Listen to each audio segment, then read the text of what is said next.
Welcome to another episode of the Real Estate Happy Hour. I am your host, Chris Wright. So glad to be back. It's been a little while since I've actually recorded. Not a little while, probably a couple weeks, but I really want to stay on routine and do this weekly. And this week, we're going to talk about something that's very near and dear to a lot of people's heart. And the reason I'm here to talk about real estate and to talk about home ownership. And the reason I want to talk about it is because I saw a Facebook post recently and there was something in the news about why some people in the media or why there are some people out there who think that renting has become more advantageous to buyers with the new generation. I'm just going to wholeheartedly disagree. We're definitely going to talk about that today. We'll probably also talk about some other trending topics as I like to do. and yeah, so I'm very glad to be back. But home ownership is the reason we're here today. We're just going to talk about, if you've ever wondered, whether buying a home is, better than renting, you're going to be in the right place. Stick around. We got some compelling reasons for you that, that's going to help you figure out if it's the right choice. And like I said, we're going to talk about some new ventures that's going on the podcast and some other YouTube channels that I'm working on. So, stick around. We're going to have a good time today. Won't be long. And hopefully you'll learn something from today. So look forward to talking to you on the other side.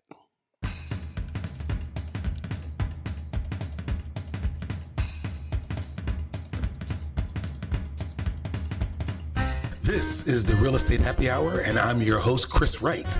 It's a fun place where we talk real estate, pop culture, and what's trending. Hey, I might even give you some good advice, so grab yourself a drink, sit back, relax, and take a listen. Unless you're driving, of course. I'll see you guys on the other side.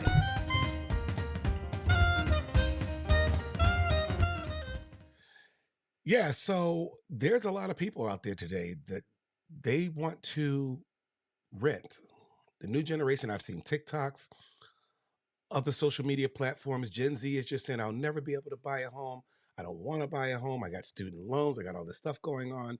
And I just don't think it's advantageous to buy.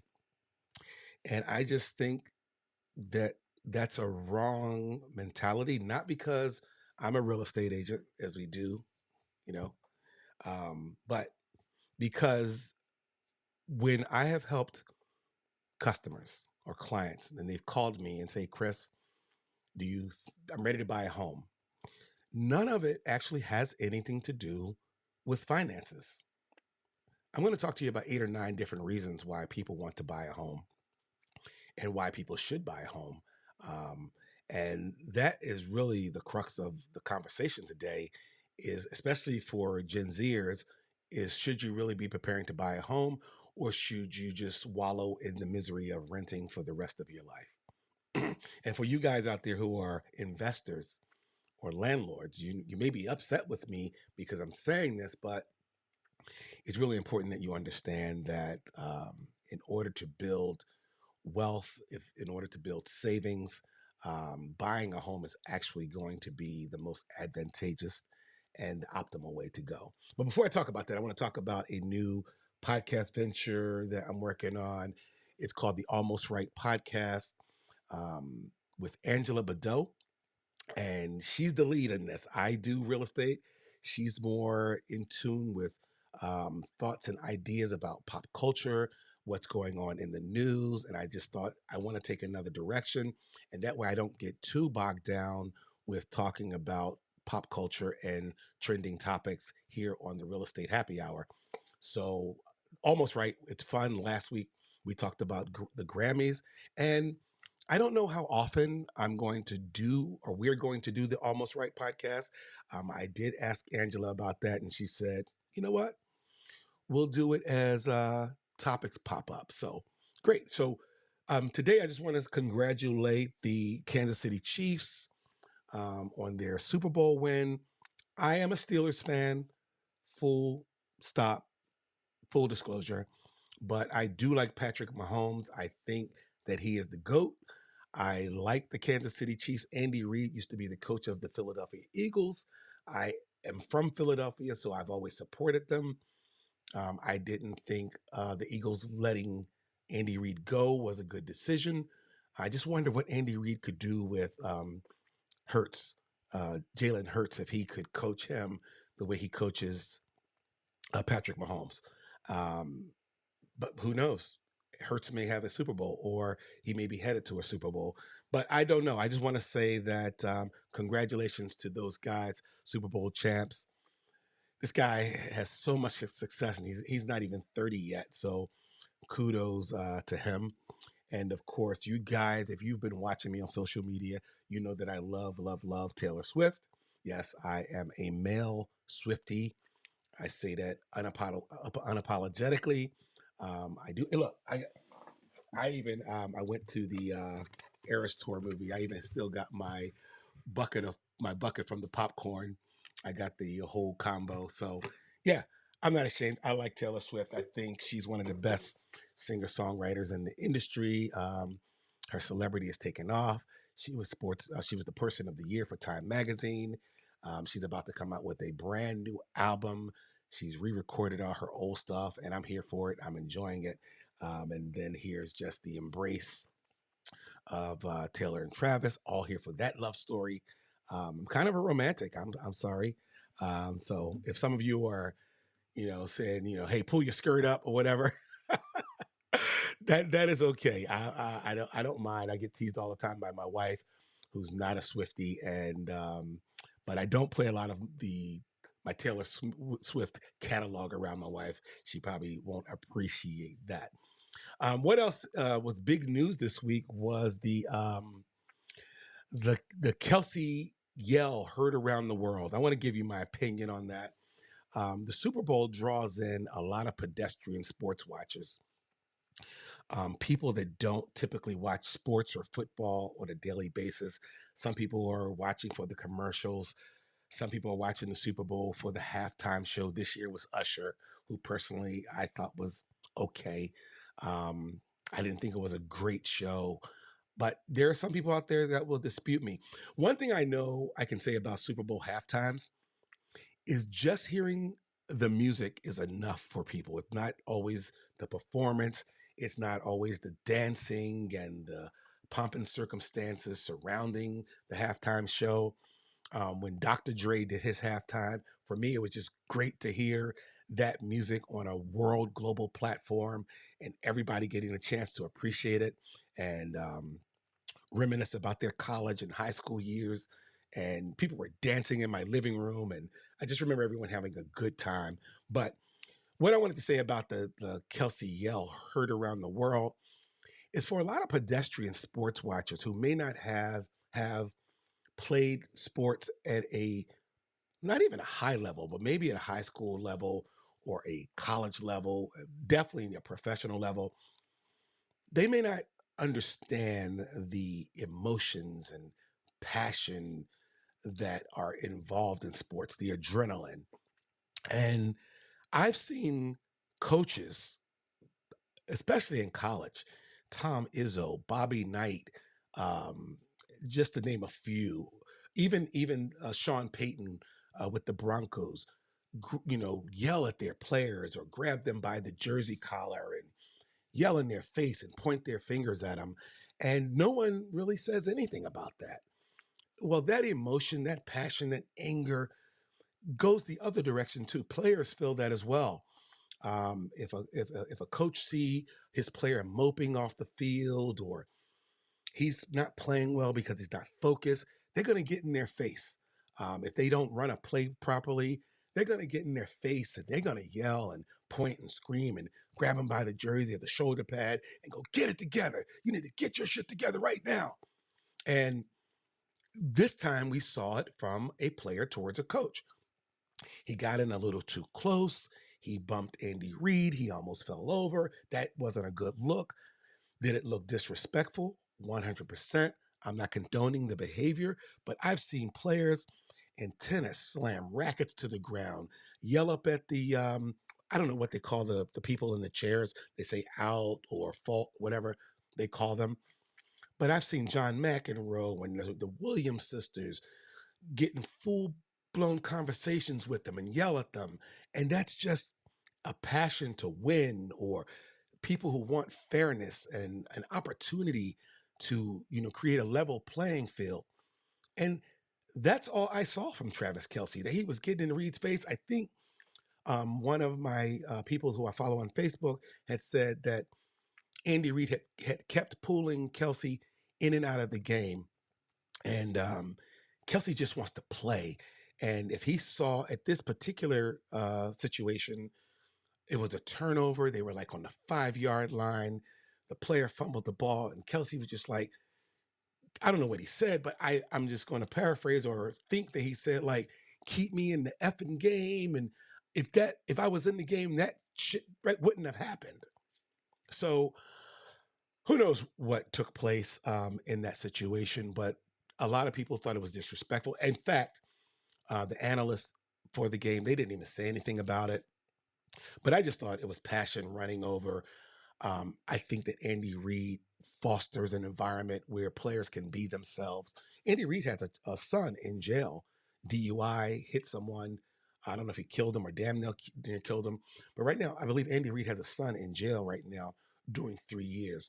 So he has a space in his heart and in his mind for young players and youth.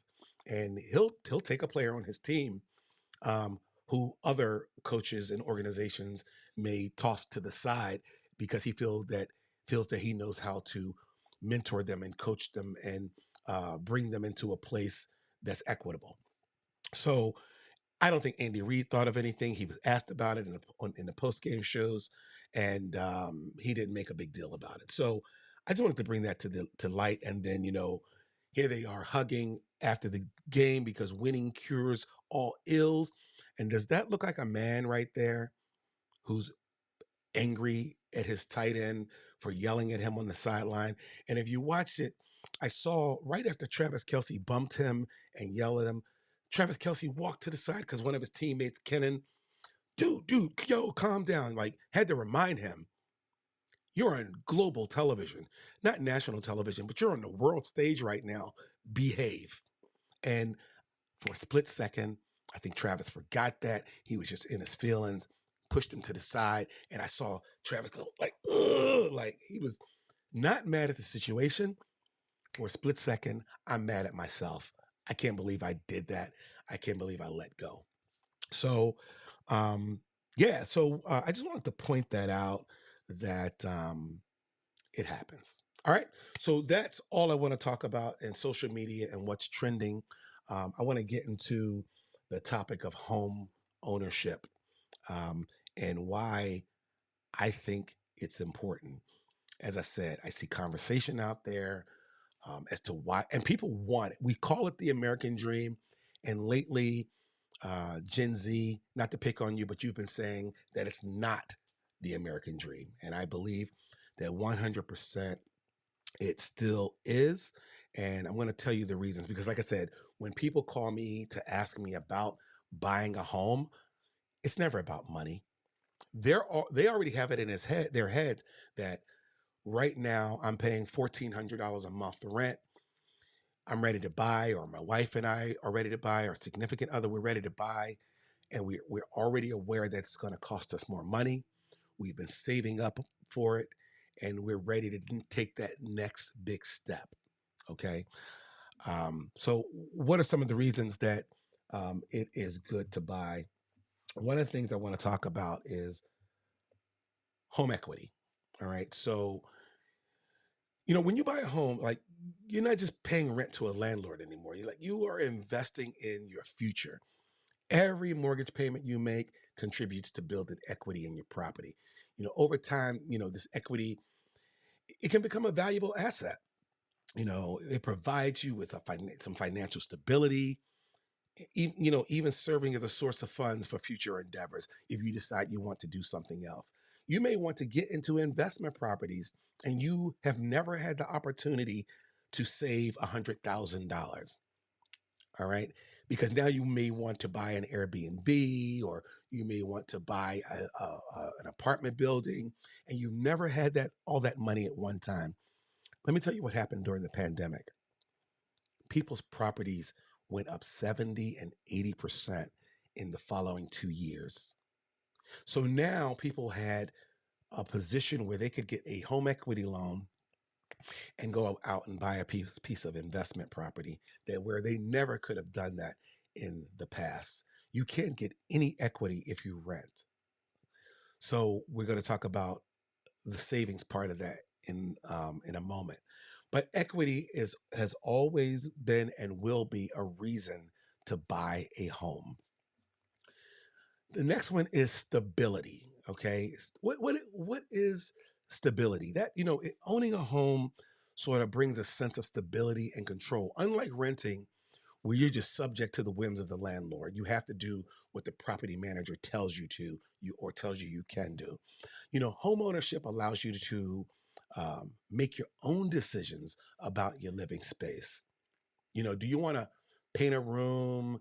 Go ahead. You want a backyard barbecue? You want to build a pit? Go ahead. When I bought my home, one of the first things I did, I looked at the outside. I said, this is a great yard. My wife loves the outdoors. And what does she do? She loves the deck.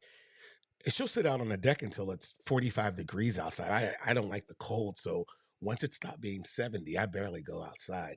But, you know, people like to build a barbecue pit out in the backyard. What if you dug up all the grass at your rental and decided to put a pit out there? Your landlord may visit one day and go, "What did you do to my grass?" Oh, and I don't want open fires in my yard, my yard or near my house. But if you own your home, go ahead. I bought my house. I built a deck. I built a second deck for dining so we can sit out there and have dinner. I built a tiki bar out back. If you do that at a rental, your landlord may say, "Hey, it's fine that you built a tiki bar in my backyard, but you're going to tear that down when you leave." So stability, control. It's your call. The power is in your hands, and it gives you the freedom, to create a space that truly feels like home. Um, what about fixed mortgages? Another advantage of buying is the predictability of a fixed mortgage payment. When you're renting, you may get a notice that say, "Hey, your lease expires in April and your rent's going up $100 a month." I've seen some complexes right after the pandemic because landlords were not allowed to raise rents. It was state mandated that you could not raise rents. And then, as soon as the pandemic was over and those restrictions were over, some properties went up 400%. I'm sorry, not $300 or $400, I should say. And that's a lot. If you were paying $1,400 a month and you got a notice that saying, "Hey, you have the option to renew your lease at $1,700, or you could just give your notice and leave." Then people were doing that. Also, what happened during the pandemic is that there were a lot of investors out there, and they started to buy investment properties, and they were buying them with tenants in them. So they were telling tenants, "You are allowed to stay, but I just bought this building and I'm going to raise the rent." And rents can increase over time. Your mortgage payments typically stay the same if you're in a fixed rate mortgage. Now, if you were an adjustable rate mortgage and you got a 2.75% in 2020, and you were an adjustable rate where now it jumped up to 6.5, you're going to be pretty pissed. But stay in that fixed rate mortgage. Highly recommend if you're going to stay in your house for a long period of time. But far as rental goes, rents can increase. Mortgage payments typically stay the same, um, and it provides a sense of financial stability. All right. The only time that your mortgage may go up or down is if your taxes do. So we're talking dollars. Like my mortgage may be $2,018 today. My taxes go up next year, so now it may be $2,027 or $2,028, but it didn't go up hundreds of dollars. All right. So that's beneficial in the long run, because then you're able to manage housing costs and you're able to manage other things like fuel costs and heating and air conditioning, and make sound financial decisions about that. All right. Um, there's also tax breaks. Now, let's not forget about these tax benefits, because like home ownership, It can offer various tax advantages. I'm going to give you a caveat on that. You can deduct mortgage interest and property taxes and things like that, when you do your taxes. And these deductions, they can contribute to significant savings come tax season. All right. So it can make home ownership not just a place to live, but also a smart financial move. But let me give you the caveat to that. If you are in a position where you've paid off all your debt and the only debt you have is your mortgage, and you're in a place that you can pay off your home, and this is the Dave Ramsey line of thinking. If you're doing the whole Dave Ramsey baby steps, but if you're in a position to pay off your home, there's no sense of leaving. Let's say you saved $1 million, you've been that fortunate, or even $700,000. People say, now, do I pay off my home and not have any debt, or do I keep my home for the tax benefits? No, pay off your home. A free home or a home that you own is way more advantageous than a tax benefit, I promise you. And you can ask most financial advisors, most financial planners, they will tell you that to own your home outright versus making payments on it just for a tax break is probably not the way to go. Now, if you own investment property throughout the country or other places, that's a different story. But even if you can buy an investment property scot-free cash without monthly payments, that's kind of the way to go. All right. I wanted to point that out because I know some people would say the only reason I'm not paying off my home is for tax benefits. And um, that's just not smart. Okay. What else we got? Okay. Investment. The other reason is to buy a home is because the investment potential. It's a smart financial move. Um, the investment potential of real estate. Historically, property values, they tend to appreciate over time. All right. So by owning a home, you could potentially, I'm saying the word, I don't know why. Let me take a drink. All right. All right. You could potentially see how the work that benefit from an increase um, in its value. It's going to provide you with a valuable asset for the future. So that's the whole investment piece. You buy a piece of property to invest in it. Now, you're not really investing in it if you're going to keep cashing out. If every time you see you got equity or you keep refinancing, then you're not making really a good investment.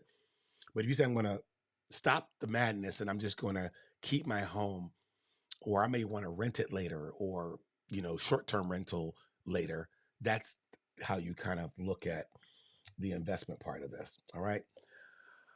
Um, no, that's not what I wanted to talk about. I wanted to talk about customizing your home. Or so when you buy a home, and I talked about it earlier, you do have this beyond the financial benefits. Home ownership allows you to, personalize it. Get some long term stability with personalizing it. Now, unlike rental properties, you may not be able to paint a certain color. You may not be able to upgrade it the way you want. You want to be able to, change your kitchen, change the cabinets, add a bathroom, um, finish your basement. You just can't do that with a rental. And a lot of people that come to me and say they want to do that in their home, um, that's why they actually want to buy a home.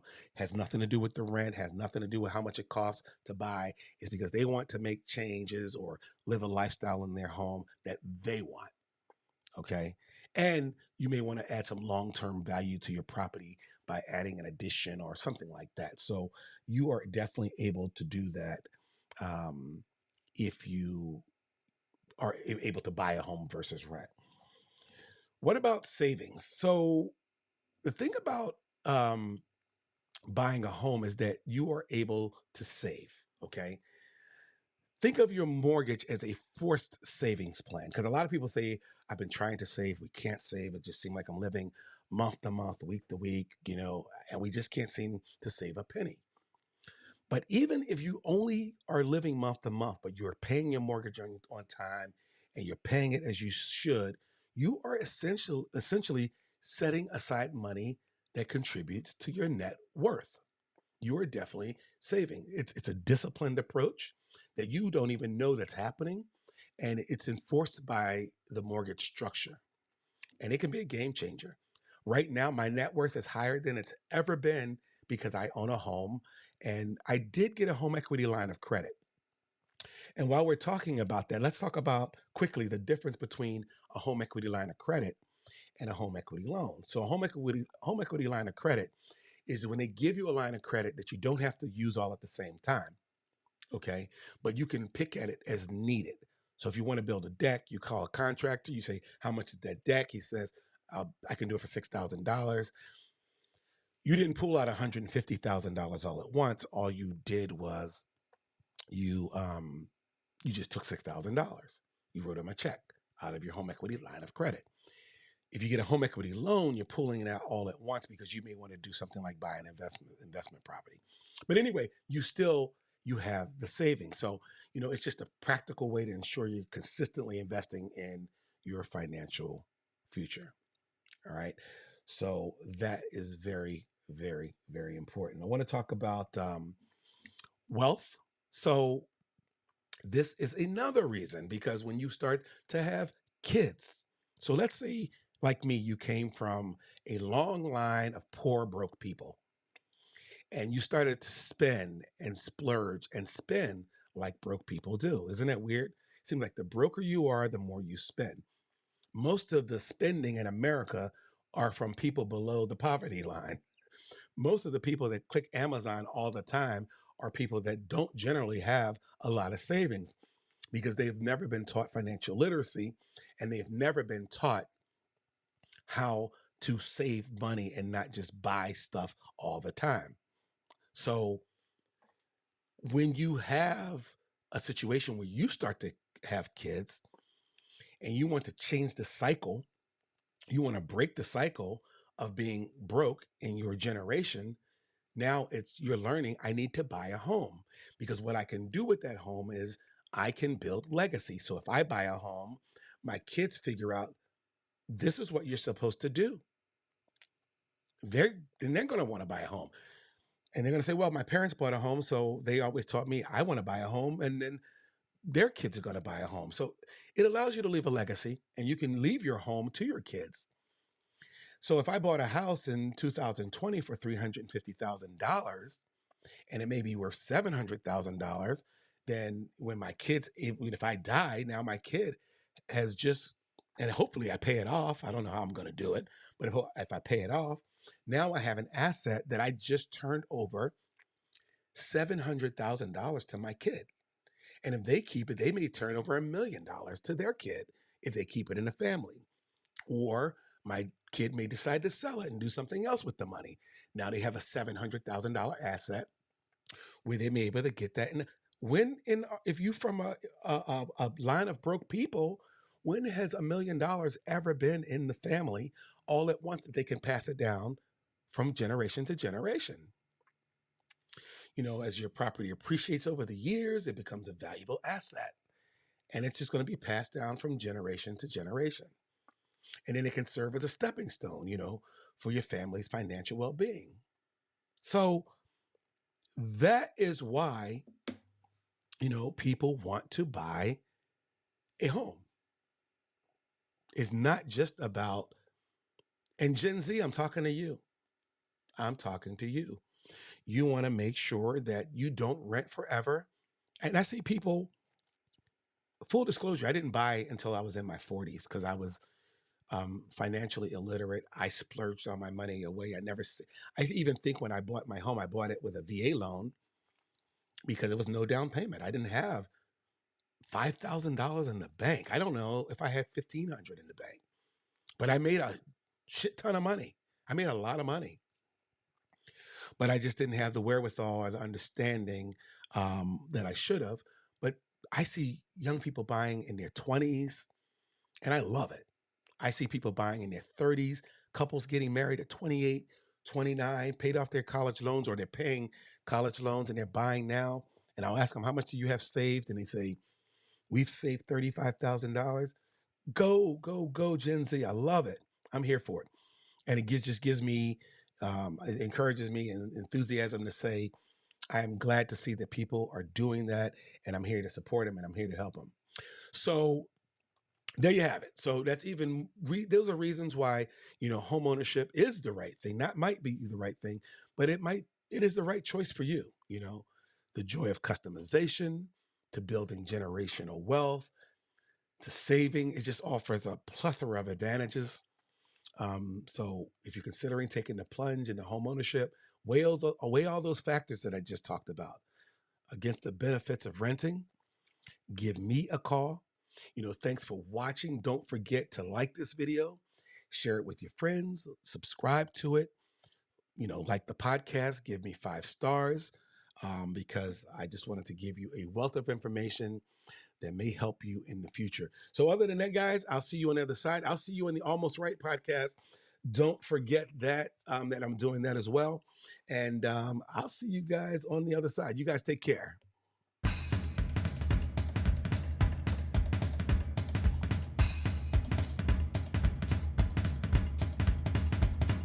This is the Real Estate Happy Hour, and I'm your host, Chris Wright. It's a fun place where we talk real estate, pop culture, and what's trending. Hey, I might even give you some good advice, so grab yourself a drink, sit back, relax, and take a listen. Unless you're driving, of course.